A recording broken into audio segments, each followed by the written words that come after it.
तो बता दें, राजस्थान में कोरोना के बढ़ते केस के बाद और सख्ती बढ़ गई है। 10 मई से 24 मई तक संपूर्ण लॉकडाउन लगा दिया गया है। जी हां, आपको बता दें, शादी समारोह के लिए 31 मई के बाद ही मंजूरी मिलेगी। सिर्फ 11 लोगों को मिलेगी इजाजत और राजस्थान में सभी धार्मिक स्थल बंद रहेंगे। ये फैसला लिया गया है। मनरेगा में काम भी रोक दिया जाएगा। एक शहर से दूसरे शहर, गांव जाने पर भी रोक है। बाहरी राज्य से आने वाले को दिखाना होगा नेगेटिव रिपोर्ट। देवांकुर हमारे संवाददाता हमारे साथ जुड़ गए हैं। देवांकुर, और क्या कुछ राज्य सरकार की तरफ से किस तरह की पाबंदियां और रहेंगी, क्योंकि लगातार यहां पर भी केसेस बढ़ते जा रहे हैं, शायद इसी वजह से ये बड़ा फैसला। बड़ा फैसला इसलिए भी है क्योंकि जैसे पहले राहुल गांधी ने कहा कि संपूर्ण देश में लॉकडाउन की तरफ जो है वो धकेला जा रहा है, उसके बाद जो प्रदेश के मुख्यमंत्री हैं श्वेता अशोक गहलोत, उन्होंने ट्वीट किया, उन्होंने उस बात को एंडोर्स किया और उसके बाद यहाँ पर प्रदेश में ये लग रहा था कि पूरे प्रदेश में एक बार लॉकडाउन जिस तरह पहले लगाया जा रहा था वो लगाया जा सकता है। और वही हुआ। 10 मई को प्रातः 5 बजे से लेकर 24 मई सुबह 5 बजे तक पूरे प्रदेश में लॉकडाउन लगाने का आदेश दे दिया है सरकार ने।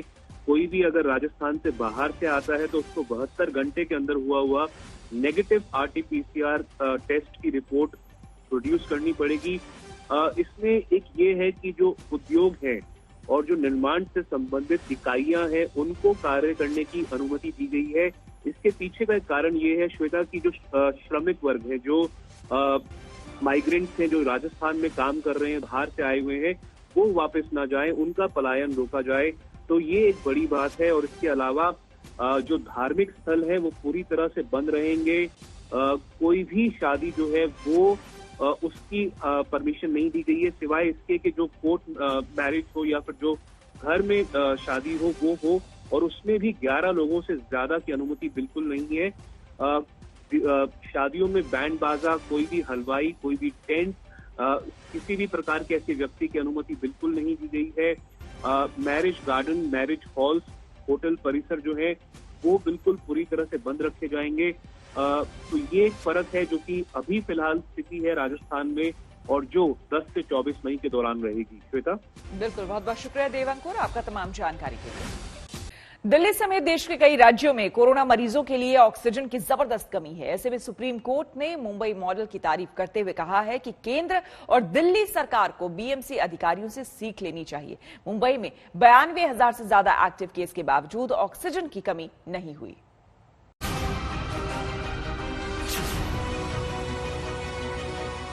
भारत की आर्थिक राजधानी मुंबई पिछले साल से कोरोना को हराने में लगी है। पहली के बाद दूसरी वेव का सामना। मुंबई जैसी घनी आबादी वाले शहर के लिए कोरोना जैसी संक्रामक चुनौती और भी बड़ी थी। पर इस हफ्ते देश की सबसे बड़ी कोर्ट सुप्रीम कोर्ट ने मुंबई में कोरोना को मैनेज करने के लिए यहाँ की अथॉरिटीज की तारीफ की। माननीय सर्वोच्च न्यायालयाने आपण मुंबईमध्ये आणि महाराष्ट्रामध्ये, विशेषतः मुंबईमध्ये कोरोना नियंत्रणासाठी जी लढाई लढतो आहोत त्या लढ्याचं कौतुक केलेलं आहे। पण हे एकटे आपल्या यंत्रणेचं यश नाही। जर आपला सहभाग आणि आपलं सहकार्य या लढ्यामध्ये मिळालं नाही तर आपण हा लढा यशस्वी तर सोडाच, लढूच शकणार नाही। मुंबई मॉडल की तारीफ उस समय हुई जब दिल्ली ऑक्सीजन संकट से जूझ रही है और ऑक्सीजन सिलेंडर न मिल पाने से दिल्ली वालों की सांसें टूट रही हैं। सेकेंड वेव के दौरान मुंबई में जिस तरह से कोविड केसेस पर काबू पाया गया है उसका संज्ञान सुप्रीम कोर्ट ने भी लिया है। मुंबई म्युनिसिपल कमिश्नर इकबाल सिंह चहल को बाकी डिस्ट्रिक्ट के म्युनिसिपल कमिश्नर से वीडियो कॉन्फ्रेंसिंग द्वारा मीटिंग कर ये मुंबई मॉडल समझाने की हिदायत भी दी है। कोरोना की दूसरी लहर पहली से ज्यादा घातक है। मुंबई दूसरी लहर से इसलिए पार पा रही है क्योंकि यहाँ प्रशासन ने पहली लहर से ही सबक ले लिया था। जब मुंबई में दूसरी लहर में केस पीक पर थे तब भी बीएमसी ने ऑक्सीजन की किल्लत महसूस नहीं होने दी। जिनके मरीज घर पर हैं और उन्हें ऑक्सीजन की जरूरत हो उन लोगों को जरूर भटकना पड़ा हो, पर ऑक्सीजन की कमी से सांसें नहीं टूटी। अस्पतालों को दिल्ली की तरह मरीजों के परिजनों को ये नहीं कहना पड़ा कि हमारे पास ऑक्सीजन खत्म हो रही है, आप मरीज को लेकर कहीं और चले जाओ। मुंबई ने कोरोना से लड़ने के लिए 6 बड़े जंबो सेंटर बनाए। सिलेंडरों को पाइप गैस से जनवरी में ही रिप्लेस कर दिया गया था। वार्ड्स में जो नर्सें होती थीं, उन्हें जिम्मेदारी दी गई कि मरीज का ऑक्सीजन लेवल 96 से ऊपर ही रहना चाहिए। अधिकारियों के मुताबिक इन सारी कोशिशों का नतीजा ये रहा कि मुंबई में औसतन एक मरीज पर लगने वाली ऑक्सीजन 6 किलो से घटकर अप्रैल के पहले हफ्ते में 4.2 किलो प्रति पर आ गई। मुंबईमध्ये जेव्हा पहिल्या लाटेचं समाप्तीला होत होतं त्यावेळेस आमच्या अशा लक्षात आलं की प्राणवायूची म्हणजे ऑक्सिजनची गरज ही वाढत आहे आणि सध्या आमच्याकडे जी सिस्टीम होती ती ऑक्सिजन सप्लाय सिस्टीम होती, सिलेंडर बेस्ड सिस्टीम होती। अब जरा मुंबई और दिल्ली की तुलना करें तो मुंबई में 4 अप्रैल को 11,163 केस थे, जो कि 5 मई को 3,879 हो गए। अब दिल्ली बिहार में कोरोना का कहर बढ़ रहा है तो अस्पतालों की बेहाली भी सामने आ रही है। बिहार के सहरसा जिले में हमें एक चमचमाता हुआ अस्पताल मिला, बिल्कुल 5 स्टार होटल की तरह। अस्पताल में सारी सुविधाएं मौजूद हैं। ये कोविड अस्पताल है, लेकिन अस्पताल के गेट पर लगा हुआ है ताला।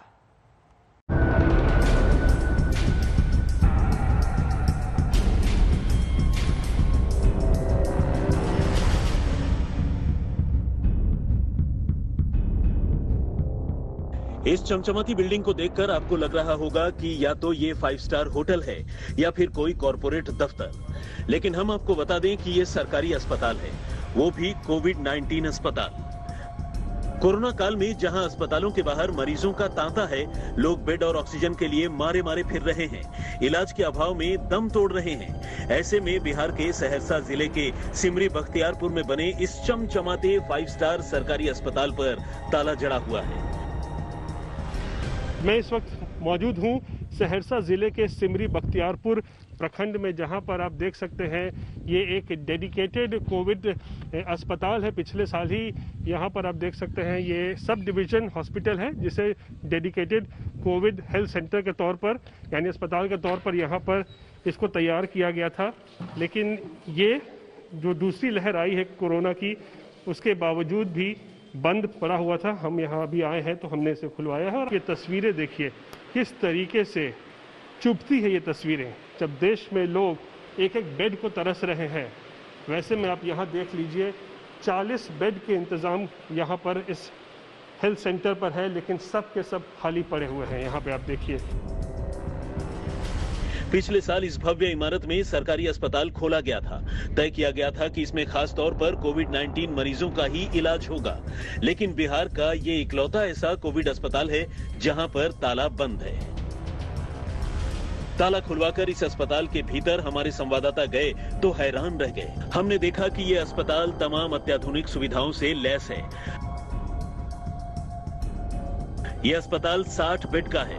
इसमें ऑक्सीजन की सुविधा है, गर्म पानी के लिए इलेक्ट्रिक केटल रखा गया है, पीने के साफ पानी का भी यहाँ पर इंतजाम है। यहाँ आप देख सकते हैं ऑक्सीजन सिलेंडर्स हैं, लेकिन फिलहाल इनका इस्तेमाल नहीं हो रहा है क्योंकि बताया जा रहा है कि मरीज नहीं मिल रहे हैं जिन्हें इन सब चीज़ की ज़रूरत हो। और ऐसे में जो ये अस्पताल है फिलहाल बंद पड़ा हुआ है, काफ़ी चौंकाने वाली बात है। इस चमचमाते अस्पताल में किसी का इलाज नहीं होता। अगर कोई मरीज आता है तो उसे जिला मुख्यालय भेज दिया जाता है। बहाना है डॉक्टरों की कमी का। संसाधन को कमी नहीं है, बेड हम लोग के पास है, ऑक्सीजन भी वहाँ पर उपलब्ध है। केवल अभी अब डॉक्टर जो है उस स्तर का हम लोग के पास कमी है। यहाँ पर कितने डॉक्टर्स आपको होने चाहिए या कितने हैं अभी? कितने की कमी है? अभी यहाँ 4 डॉक्टर हैं। ये अस्पताल कोविड मरीजों के लिए खुला है। अस्पताल में कोविड संक्रमित मरीजों के लिए जरूरी तमाम दवाएं रखी हैं, लेकिन किस काम की? अस्पताल के मैनेजर कहते हैं कि मरीज यहाँ आते ही नहीं। अभी तो पेशेंट नहीं आ रहा, इस तरह का कॉम्प्लिकेशन पेशेंट आएगा तो उसको रखा जाएगा। अभी जो भी अगर कुछ इस तरह का पेशेंट आता है तो उसको हम लोग रेफर कर देते हैं सहरसा में, वो जो पैरामेडिकल में जो है ना वहाँ पे बना हुआ है डेडिकेटेड कोविड हेल्थ सेंटर, वहीं पे डाल देते हैं अभी। अस्पताल प्रशासन कह रहा है कि यहाँ मरीज नहीं है और जिला मुख्यालय पर पूरा इंतजाम है, लेकिन सहरसा के डीएम साहब कह रहे हैं कि जिले में कोविड मरीजों की तादाद लगातार बढ़ रही है। मेरा जिला वासियों से अपील है कि कोरोना की स्थिति अभी निरंतर बढ़ती जा रही है और जिला प्रशासन द्वारा जो रेस्ट्रिक्शन लगाए गए हैं लॉकडाउन के तहत, उसका जिले वासियों से अनुरोध है कि उसका चर्चा पालन करें। अब जरा दरभंगा के बेनीपुर के इस सरकारी अस्पताल का हाल देख लीजिए। इस अस्पताल में 4 नई वेंटिलेटर मशीनें आई हैं, लेकिन ये धूल फांक रही हैं। मशीनों में जंग लगने लगी है। 4 महीने पहले ये मशीनें आई हैं। अस्पताल प्रशासन मैन पावर की कमी का रोना रो रहा है। ये तो महज वानगी है। बिहार के तमाम अस्पतालों का यही हाल है। पूरी स्वास्थ्य व्यवस्था ही चरमराई हुई है, जबकि बिहार में कोरोना के केस बढ़ते ही जा रहे हैं।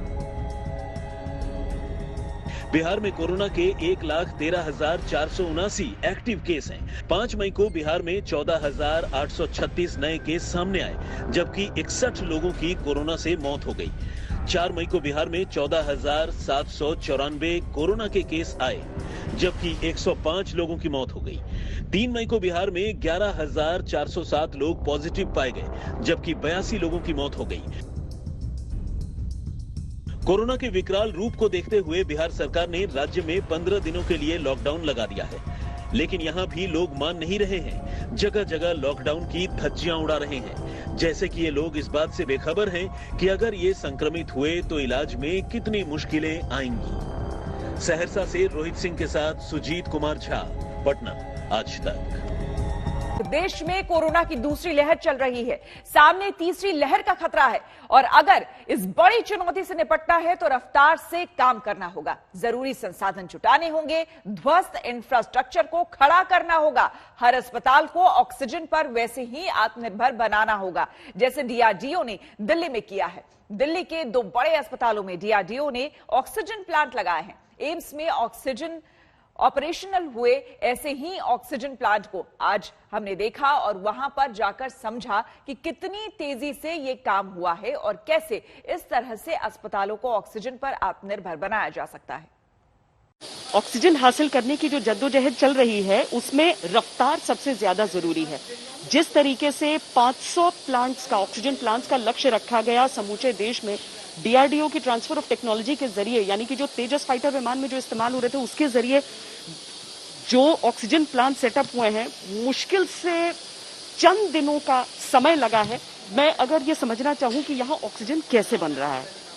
ठीक है, मैं आपको ये बताना चाहता हूं कि प्रधानमंत्री जी के निर्देशानुसार जो 500 प्लांट सेटअप हो रहे हैं पीएम केयर्स फंड से, उनमें पहला प्लांट आज चालू यहाँ पर होने वाला है। इसमें ऑक्सीजन बनाने के लिए ये एक कंप्रेसर है। सबसे पहले इस कंप्रेसर में एयर को कंप्रेस करके एयर ड्रायर में भेजा जाता है।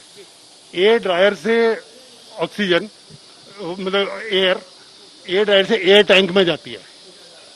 वो जो आप देख रहे हैं वो एयर टैंक है, उसमें जाती है। एयर टैंक से ऑक्सीजन से एयर उन वाले टैंक्स में जाती है जहां पे कि प्रेशर एब्जॉर्प्शन टेक्नोलॉजी काम करती है।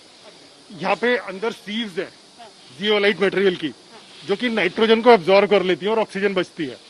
तो वो ऑक्सीजन पीछे जो इसके पीछे जो टैंक है ऑक्सीजन वाला, वो उस टैंक में चली जाती है। तो जिस टाइम पे एक टैंक से ऑक्सीजन इसमें जा रही है, उसमें उस टैंक की नाइट्रोजन खाली करी जाती है और दूसरा वाला टैंक टेक ओवर कर लेता है। इसमें भी वही काम होता है, इसमें भी सीव्स है। इससे ऑक्सीजन इसमें जाना शुरू कर देती है, फिर यहाँ से ऑक्सीजन जो पेशेंट को सप्लाई करी जा सकती है। डायरेक्टली ये पाइपलाइन से, इनसे, हाँ, इन पाइपलाइन से ऑक्सीजन पेशेंट को सप्लाई करी जाएगी। और या फिर आप चाहे तो ऑक्सीजन सिलेंडर्स भी भर सकते हैं आपकी जरूरत के अनुसार। उस वक्त अगर आप पे पेशेंट नहीं है तो आप ऑक्सीजन सिलेंडर्स भी भर सकते हैं। इससे लगभग जो फ्लो रेट है वो 1000 लीटर पर मिनट है। तो टिपिकली अगर एक पेशेंट को 5 लीटर पर मिनट चाहिए तो 200 पेशेंट के लिए पूरी हो जाती है। बाकी हर पेशेंट की रिक्वायरमेंट अलग होती है, कई बार पेशेंट को नहीं भी चाहिए होता है। तो टोटल 1000 लीटर पर मिनट आपकी ऑक्सीजन इसी जगह पर डेवलप हो सकती है इस प्लांट के जरिए। कुल 5 आप लोगों ने टारगेट किया था दिल्ली में, और मेरा ख्याल है कि 1 हफ्ते पहले मैंने आपसे बातचीत की थी और 7वां दिन मैं यहाँ पर खड़ी। हाँ श्वेता, 1 हफ्ते पहले हमने बात करी थी। प्लांट पूरा रेडी है, बस फाइनल जो लाइन कनेक्शंस वगैरह थोड़े से बचे हैं। आरएमएल में भी शुरू हो जाएगी और बाकी 3 प्लांट भी जल्दी ही विदिन अ वीक हमें उम्मीद है कि सेटअप कर लिए जाएंगे। और जैसे कि आप जानते हैं कि टोटल 500 प्लांट विदिन 3 मंथ्स में भी हर महीने 1/3 प्लांट के तरह से लगते चले जाएंगे। और दिल्ली में कहाँ पर है? एम्स में है, आरएमएल में है? एम्स में है, आरएमएल में है, लेडी हार्डिंग में है, सफदरजंग में है और एम्स झज्जर में है। तो अगर हम कहते हैं कि कोरोना का वेव गुजर जाता है, उसके बावजूद अपने अस्पताल के भीतर एक इस तरह का प्लांट होना क्या फायदा देता है?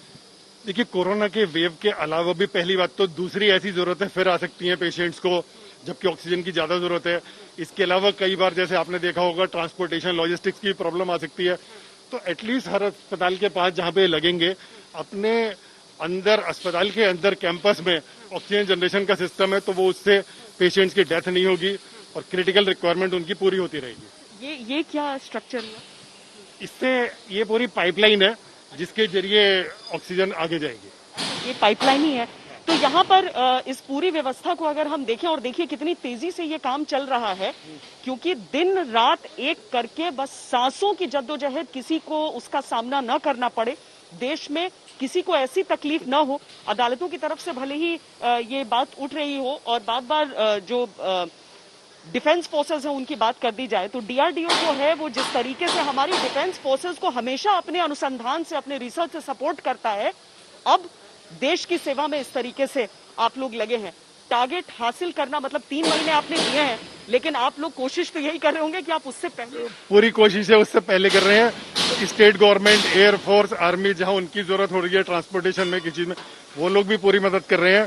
पूरा देश इस काम के लिए पूरी तरह से कोशिश में लगा हुआ है और आप लोग जैसे भी देख रहे हैं, ये सब रियलिटी में देश को मिलने वाला है और मिल रहा है। लक्ष्य 10 तारीख का था, लेकिन आज ही इस ऑक्सीजन प्लांट की शुरुआत हो गई है। ऑक्सीजन पेशेंट्स तक, क्रिटिकल पेशेंट्स तक सही समय से पहुंच जाए, उससे क्षेत्र में ये जो प्लांट है और इस तरह के जो प्लांट्स हैं वो मील का पत्थर साबित होने वाले हैं, मील का पत्थर साबित होने वाले हैं कोरोना के खिलाफ हमारी इस जंग में। कैमरा पर्सन सैयद मोहसिन के साथ श्वेता सिंह, दिल्ली आज तक। 1 महीने से हर तरफ ऑक्सीजन की मारामारी है, लगातार डिमांड बढ़ रही है, तो ऐसे में उन लोगों की भी चुनौती बढ़ी है जो ऑक्सीजन के उत्पादन और सप्लाई चेन से जुड़े हुए हैं। इस महासंकट में किस तरह से ऑक्सीजन का उत्पादन हो रहा है, किस तरह से ऑक्सीजन प्लांट में लोग काम कर रहे हैं, ये देखिए इस स्पेशल ग्राउंड रिपोर्ट में।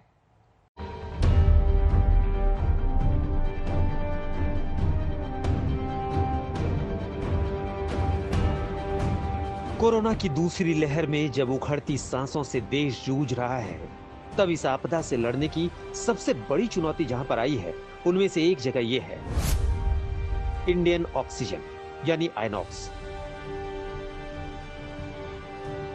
आइनॉक्स भारत का सबसे बड़ा इंडस्ट्रियल और मेडिकल गैस उत्पादक है। इसके करीब 45 प्लांट्स पूरे देश में हैं। देश के लगभग हर एक राज्य में आइनॉक्स ऑक्सीजन सप्लाई कर रहा है। आज तक संवाददाता तनुश्री पांडे कोरोना के इस मुश्किल समय में उत्तर प्रदेश के गाजियाबाद में मोदी नगर के आइनॉक्स प्लांट पहुंची थी, ताकि आइनॉक्स की मौजूदा चुनौती देश के सामने रख सके। आइनॉक्स का दावा है कि इन दिनों आइनॉक्स अपनी क्षमता से ज्यादा ऑक्सीजन उत्पादन कर रहा है। अभी हम लोग डिजाइन प्रोडक्शन से लगभग 15 to 20% ज्यादा प्रोडक्शन कर रहे हैं, और जितने भी प्रोडक्शन पहले हम लोग का प्रोडक्शन था लॉक्स, एलएमओ, लीन, लिक्विड नाइट्रोजन, लिक्विड आर्गन, लेकिन पूरा प्रोडक्शन को कट करके हम लोग maximum production liquid medical oxygen produce कर रहे हैं। विनीत त्यागी मोदी नगर के इस आइनॉक्स प्लांट के मैनेजर हैं। मोदी नगर का ये प्लांट उत्तर भारत का सबसे बड़ा ऑक्सीजन प्लांट है। विनीत त्यागी अपने परिवार में आई कोविड की चुनौती के बावजूद आइनॉक्स में ऑक्सीजन प्रोडक्शन का जिम्मा संभाल रहे हैं। He is fighting, and I know that my sister is a fighter. She will definitely come out of that situation. But lots of other families are also under crisis. I can't let them down because my family is in a panic situation this time. Corona काल में आइनॉक्स में काम कर रहे लोगों की जिम्मेदारी कितनी बड़ी हो गई है, लिक्विड ऑक्सीजन की ट्रांसपोर्टिंग करने वाले पंकज सिंह की बातों से इसका एहसास होता है। पंकज साहब कहते हैं कि कई बार वो ऐन मौकों पर ही ऑक्सीजन का ट्रक अस्पतालों तक पहुंचा सके, जिससे मरीजों की जान बची। बहुत बार ऐसा हुआ, ऐसी गंगाराम हॉस्पिटल में हुआ, अगर मैं 5 मिनट भी अगर लेट होता तो वहाँ पर कई लोगों की जान जा चुकी होती। ऐसा एम्स में भी हुआ कई बार, कई हॉस्पिटलों में, ऑलमोस्ट सब हॉस्पिटलों में ऐसा हो रहा है कि हम बिल्कुल at the time of moment पे पहुँचते हैं कि जब ऑक्सीजन खत्म होने वाली होती है। पंकज पिछले 1 महीने से अपने परिवार से दूर हैं। कोरोना का संकट जब से आया है, तब से पंकज ही नहीं, आइनॉक्स के सैकड़ों कर्मचारियों के लिए यही स्थिति है, चाहे वो आइनॉक्स के किसी भी डिवीजन में हो। सिर्फ मोदी नगर का प्लांट ही नहीं, आइनॉक्स के सारे प्लांट्स में इसी तरह दिन रात एक एक कर इन दिनों प्रोडक्शन हो रहा है। कोविड-19 में हम दिन रात जनता की सेवा कर रहे हैं। हर एक हॉस्पिटल में ऑक्सीजन पहुंचा रहा हूँ। क्राइसिस फुलफिल करने के लिए हम लोग 24 घंटा काम कर रहे हैं, प्रॉपर कोविड प्रोटोकॉल मेंटेन करते हुए। हमारे स्टाफ में बहुत सारे लोग कोरोना के शिकार हो चुके हैं, उनके रिलेटिव्स भी एक्सपायर हो चुके हैं। फिर भी ये समस्या को हम हावी नहीं होने दिया। हम लोग कुछ भी करके ये सिचुएशन को, ये ऑक्सीजन सप्लाई को नहीं रोकेंगे। हम लोग ये युद्ध में हमारा नेशन के साथ है, हमारा भारतवासियों के साथ है। हम रात दिन नहीं सो करके भी, घर परिवार से नहीं मिलकर भी हम हर हॉस्पिटल में टाइम टू टाइम ऑक्सीजन की सप्लाई दे रहे हैं। आइनॉक्स ने हाल ही में अपनी क्षमता बढ़ाने के लिए 2000 करोड़ के निवेश का ऐलान भी किया है, लेकिन बढ़ी हुई क्षमता को तैयार होने में कुछ साल लग जाएंगे। फिलहाल तो मौजूदा क्षमता में ही केवल इंसानी जज्बे के आधार पर देश की ऑक्सीजन जरूरत को पूरा करने की कोशिश की जा रही है। एक वर्कर से लेकर एक ट्रक ड्राइवर तक आइनॉक्स एयर प्रोडक्ट में सभी लोग 24 घंटे से ज्यादा काम कर रहे हैं, जिससे कि किसी भी इंसान की मृत्यु ऑक्सीजन की कमी की वजह से ना हो पाए। जिस तरीके से हम देख रहे हैं कि ऑक्सीजन थेरेपी लगातार कोविड ट्रीटमेंट में एक सक्सेस स्टोरी बना रहा है, हम ये कह सकते हैं कि आने वाले महीनों में लिक्विड मेडिकल ऑक्सीजन की भारी मात्रा में जरूरत पड़ेगी। और जो इस वक्त पे देश का सबसे बड़ा प्रोड्यूसर है मेडिकल ऑक्सीजन का, आइनॉक्स एयर प्रोडक्ट्स, वो इस बात की पूरी जिम्मेदारी ले रहे हैं कि वो इस जरूरत को पूरा कर सकते हैं। शर्त सिर्फ एक है, केंद्रीय और राज्य सरकारों को साथ में मिलकर काम करना पड़ेगा।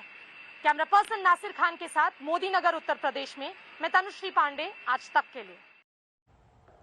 इंडस्ट्रियल हो या फिर मेडिकल, आइनॉक्स का काम ही ऑक्सीजन की सप्लाई करना है, लेकिन सरकार के आदेश के मुताबिक सिर्फ 9 सेक्टर्स को छोड़कर बाकी उद्योगों में ऑक्सीजन सप्लाई रोक दी गई है। झारखंड के बोकारो का स्टील प्लांट भी उनमें से एक है। वहां के ऑक्सीजन प्लांट्स में अब मेडिकल ऑक्सीजन का उत्पादन हो रहा है। बोकारो के इस प्लांट से लेकर रांची के ऑक्सीजन रिफिलिंग सेंटर्स तक में किस तरह कर्मचारी जी जान से जुटे हैं और ऑक्सीजन की किल्लत को दूर करने की कोशिश कर रहे हैं, इस रिपोर्ट में देखिए। झारखंड में ये बोकारो का स्टील प्लांट है, लेकिन जब देश को मेडिकल ऑक्सीजन की सबसे ज्यादा जरूरत आ खड़ी हुई है, तो अब ये एक तरह से मेडिकल ऑक्सीजन उत्पादक प्लांट बन गया है।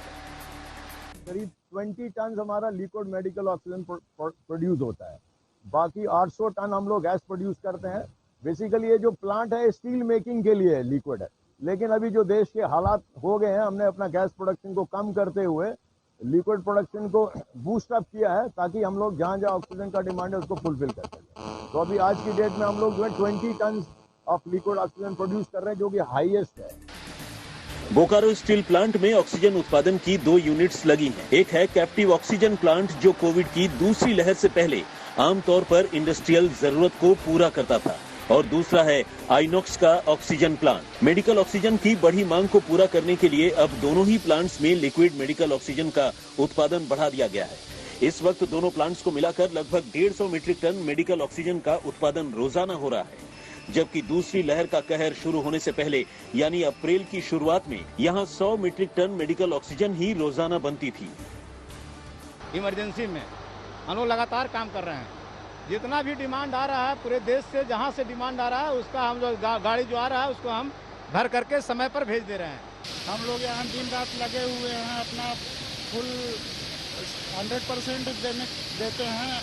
अभी जितना भी ट्रक आते हैं, जितना डिमांड होता है, हम लोग रेडी रहते हैं पहले से सब कुछ, कि जब आए उसको डिले ना हो और उसको फुल फिलअप करके भेज देते हैं। ऑक्सीजन देश मांग रहा है और हम लोग अपना जी जान लगा देंगे कि पूरे देश को ऑक्सीजन मिलता रहे, कंटिन्यूअस सप्लाई होता रहे। जहाँ जिनको जैसा रिक्वायरमेंट है वैसा दिया जा रहा है, और हम लोग को अच्छा लग रहा है। देश में आदमी सबका जान बच जाए तो बहुत अच्छा बात है। बोकारो स्टील प्लांट में बनने वाली मेडिकल ऑक्सीजन झारखंड की अपनी जरूरत को पूरा करने के साथ साथ महाराष्ट्र, उत्तर प्रदेश और बिहार जैसे राज्यों में भेजी जा रही है। झारखंड लगभग 680 टन रोज के हिसाब से ऑक्सीजन मैन्युफैक्चर कर रहा है। यहाँ की खुद की जरूरत जो राज्य की है वो 80 टन की है और कोरोना के खिलाफ जंग में ऑक्सीजन का योगदान जो है अहम हो गया है। देश भर में देखा जा रहा है कि ऑक्सीजन की किस तरह से जरूरत है, किस तरह से दरकार है और उस जरूरत को पूरा करने के लिए झारखंड आगे बढ़ा है और उन लोगों का भी काफी योगदान है, कंट्रीब्यूशन है, जो रात दिन इस फैक्ट्री में काम कर रहे हैं। रिफिलिंग प्लांट से लेकर मैन्युफैक्चरिंग प्लांट तक, बोकारो से लेकर रांची तक और जमशेदपुर तक, जिस तरह से यहाँ के लोग लगे हुए हैं, ऑक्सीजन इंडस्ट्री से लगे लोग जुड़े हुए हैं और काम करने वाले लोग जुड़े हुए हैं, उनका भी योगदान कम नहीं आंका जा सकता है। जिस तरह बोकारो के स्टील प्लांट में दिन रात मेडिकल ऑक्सीजन बनाई जा रही है, उसी तरह रांची के इन जैसे ऑक्सीजन रिफिलिंग सेंटर भी 24 घंटे दिन दुना रात चौगुना काम तेज कर चुके हैं। देखिए ये रिफिलिंग हो रहा है, ये सिलेंडर्स जो है ये सदर हॉस्पिटल में जाएगा। ये सारा जो है देखिए ये सदर लिखा हुआ है, यहाँ पे आपको देख सकते हैं। यहाँ का जो सिविल हॉस्पिटल है 500 बेडेड कोविड हॉस्पिटल जो है वहाँ के लिए इसको फील किया जा रहा है।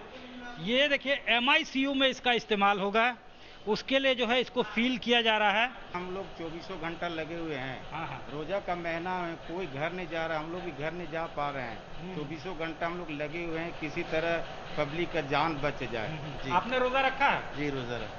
तो यहाँ फिर भी आप डटे हुए हैं? जी। कितने देर रहते हैं यहाँ फैक्ट्री में? यहाँ पे अभी तो 8-10 घंटा रहते हैं। देश भर के डॉक्टर, नर्स जैसे कोरोना वॉरियर्स अस्पतालों में मरीजों की जान बचाने में जुटे हैं, तो मेडिकल ऑक्सीजन उत्पादन से लेकर उसकी रिफिलिंग और ट्रांसपोर्टेशन करने वालों के सामने भी कोरोना काल से जूझने की चुनौती है। सांसों को उखड़ने से बचाने को वो अपना फर्ज मानकर चल रहे हैं। रांची से सत्यजीत कुमार के साथ आज तक ब्यूरो। पूरे देश में ऑक्सीजन को लेकर हाहाकार मचा हुआ है। सबसे बुरा हाल राजधानी दिल्ली का है। इस बीच केंद्र ने दिल्ली में ऑक्सीजन की सप्लाई बढ़ाई तो केजरीवाल ने प्रधानमंत्री मोदी को धन्यवाद दिया। साथ ही ये भी मांग कर डाली कि दिल्ली को मिल रही ऑक्सीजन में अब कोई कटौती ना हो। किसी भी प्राइवेट हॉस्पिटल में कोई लेकर राजी नहीं है। वो कह रहे हैं हमारे पास ऑक्सीजन की कमी है, ऑक्सीजन नहीं है हमारे पास। मैडम ये देखिए क्या तो रहे करने के चलने की हालत है इसकी क्या? हमें बेड नहीं चाहिए, कम से कम मरीज को ऑक्सीजन तो दे दीजिए ताकि उनका कम से कम जान तो बचे। कोरोना संकट के बीच ऑक्सीजन की किल्लत मरीजों की सांसों पर आफत बनी हुई है। जिंदगी बचाने की जद्दोजहद के बीच लगातार ये सवाल बना हुआ है कि इस मुश्किल दौर में ऑक्सीजन की सप्लाई कैसे सुनिश्चित की जाए। ऑक्सीजन को लेकर सबसे ज्यादा दिक्कत की खबरें राजधानी से आ रही हैं, जहां के अस्पतालों में ऑक्सीजन की कमी से मरीजों की जान तक जा चुकी है। ऑक्सीजन की कमी को लेकर लोगों की उखड़ी सांसों को बचाने के लिए क्या क्या किया जा रहा है, इसे लेकर केंद्र सरकार ने सुप्रीम कोर्ट को जानकारी दी। केंद्र सरकार ने शीर्ष अदालत को बताया कि दिल्ली में बीते दिन 700 मीट्रिक टन ऑक्सीजन दी गई है। इससे पहले दिल्ली को 585 मीट्रिक टन ऑक्सीजन की सप्लाई की गई थी। केंद्र सरकार ने यह भी बताया कि 4 अप्रैल को किए गए सर्वे में ये बात सामने आई है कि दिल्ली के 56 प्रमुख अस्पतालों में ऑक्सीजन का पर्याप्त स्टॉक है। दिल्ली में ऑक्सीजन का कोटा बढ़ाने के याचिका पर सुप्रीम कोर्ट में दिन भर सुनवाई हुई। केंद्र सरकार और दिल्ली सरकार ने अपनी अपनी दलीलें दी। केंद्र सरकार का जहां यह कहना था कि वो अधिकतम सप्लाई कर रही है और पिछले दिनों उन्होंने 700 मीट्रिक टन की ऑक्सीजन सप्लाई की भी है, लेकिन लगातार इसको बनाए रखने में मुश्किल ये आएगी कि अगर दिल्ली का कोटा बढ़ाया जाए तो बाकी आसपास के राज्यों पर इसका असर पड़ेगा, क्योंकि कटौती उन्हीं में से, तेल इन्हीं तिलों में से निकलना है। लिहाजा ऐसे में दूसरे राज्यों के लिए कटौती की जा सकती है। हम इतने ऑक्सीजन के उधर अरविंद केजरीवाल ने प्रधानमंत्री नरेंद्र मोदी को चिट्ठी लिखी, दिल्ली को 700 मीट्रिक टन ऑक्सीजन सप्लाई को लेकर और शुक्रिया जताया और राजधानी को रोजाना इतनी ऑक्सीजन सप्लाई की मांग की। कल पहली बार केंद्र सरकार ने 730 टन ऑक्सीजन भेजी है। हम तहे दिल से दिल्ली की जनता की तरफ से, उनका मुख्यमंत्री होने के नाते मैं केंद्र सरकार का बहुत बहुत शुक्रिया अदा करता हूं। जब तक ये कोरोना की सेकेंड वेव कम नहीं हो जाती, हमें डेली 700 टन ऑक्सीजन की ज़रूरत है। ऐसा ना हो कि कल 700 टन आई और आज फिर से 400-300 टन आ जाए, फिर से सारे अस्पतालों के अंदर हाहाकार मच जाएगा। हालांकि केजरीवाल सरकार की इस मांग के बीच केंद्र ने सुप्रीम कोर्ट में दूसरे राज्यों में ऑक्सीजन की बढ़ती डिमांड का भी जिक्र किया है। केंद्र ने कहा कि राजस्थान, जम्मू कश्मीर, हिमाचल प्रदेश जैसे राज्य भी ज्यादा सप्लाई की मांग कर रहे हैं। ऐसे में अगर दिल्ली में लगातार 700 मीट्रिक टन ऑक्सीजन की सप्लाई देंगे तो दूसरे राज्यों के हिस्से में कटौती होगी। ऐसे में इस बात का अंदेशा है कि अगर कोरोना के मामलों पर जल्द काबू नहीं पाया गया तो राजधानी में ऑक्सीजन की समस्या इतनी आसानी से हल नहीं होने वाली। बड़ी बात यह है कि ऑक्सीजन की सप्लाई को लेकर सुनवाई के दौरान सुप्रीम कोर्ट ने कोरोना की तीसरी लहर का भी जिक्र किया और कहा कि अभी महामारी की तीसरी लहर आना बाकी है। ऐसी सूरत में सरकार को पूरे देश में ऑक्सीजन की सप्लाई पर ध्यान देना चाहिए। अदालतें बार बार सरकार को कारगर एक्शन के साथ ऐसी ही सूझबूझ से काम करने की सलाह दे रही हैं, ताकि महामारी के समय में ऑक्सीजन की कमी से किसी मरीज की जान न जाए। दिल्ली से संजय शर्मा और मुंबई से साहिल जोशी के साथ आज तक ब्यूरो।